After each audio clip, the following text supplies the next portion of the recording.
Alright guys, welcome to the very first lecture of Chem 115 Section 2 for fall of 2020. I will try to keep these as organized as possible on YouTube and on OnCourse so that you guys can follow along, keep everything straight. This first one's just going to be a lot of background, definition stuff, there won't be any problems, so it shouldn't be too big of a deal. So, basically, we need to define what is chemistry. So, chemistry is the study of matter.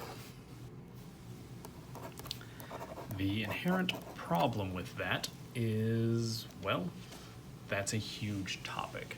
So, the study of matter can mean anything from understanding how fossil fuels burn and what's the most efficient way to run them in your car to environmental problems, like how do the cells in trees in Brazil process certain chemicals, to how food works, to how medicine works, to how the underlying structure of biology works, to how geology works. It's a huge, huge topic. So one of the inherent problems we're going to encounter with Chem 1 is that the chapter, pretty much every chapter, we're almost going to start a new topic. They are all related, and getting to the end of Chem, if you get through Chem 1 and Chem 2, you will have a broad knowledge of how chemistry works. But, unfortunately, it does mean kind of switching topics a lot. Okay, so one of the first things we're going to talk about is the scientific method. And I'm fully aware that if you've had even up to high school science classes, you've probably covered this about 15 different ways.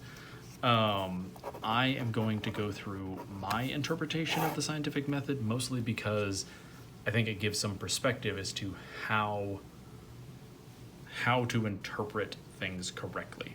And in this day and age of misinformation and debating science, this is probably worth mentioning.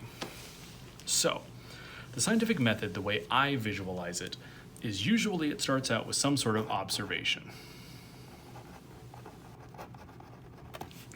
Okay, there are a couple different types of observations. There are qualitative. These are things like color and size and etc.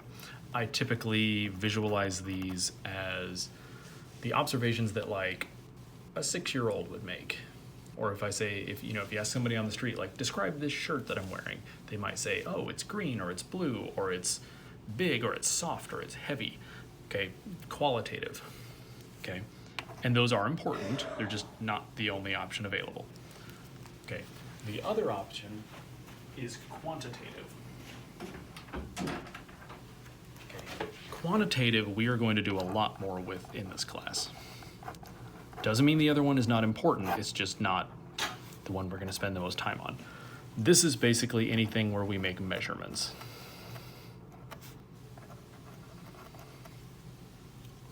Okay, sorry for the shaking camera, I'm trying a new rig here. So we're going to spend a lot of time, especially in this first chapter, learning how to deal with quantitative measurements. So anyway, you have some sort of observation. And a lot of times people walking down the street do not think really hard about what's happening around them. They just take it for granted. No big deal. They just let it happen. So a scientist or a chemist would see something and be like, wow, that's weird. I wonder how that works. And then the idea is it leads to a hypothesis. Okay. Now, a hypothesis is essentially just an untested best guess. Okay? It's literally just your best guess. Okay? And then the scientific method is essentially just unchecked curiosity. So a scientist or a chemist or a biologist or a geologist or whatever, a physicist, will be like, oh wow, that's weird, I wonder how that works, and then they'll come up with the best guess, and then they'll develop experiments to test it.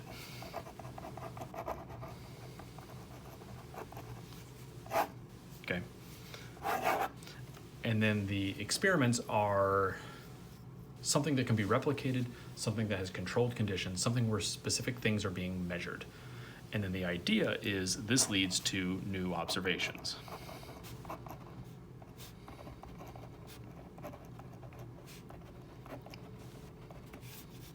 and the cycle repeats. So essentially, leading to new observations brings us back up here. Okay, so the idea is as you continually make observations, you can adjust your hypothesis. And you keep getting new observations, which leads to new experiments, and it's a cyclical thing. And essentially what you get is if you thoroughly test this, you end up with a theory. So this is a thoroughly tested hypothesis.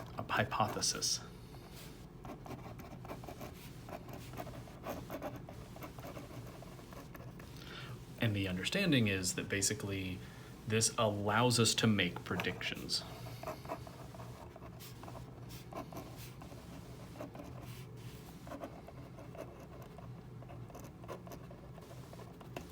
Okay.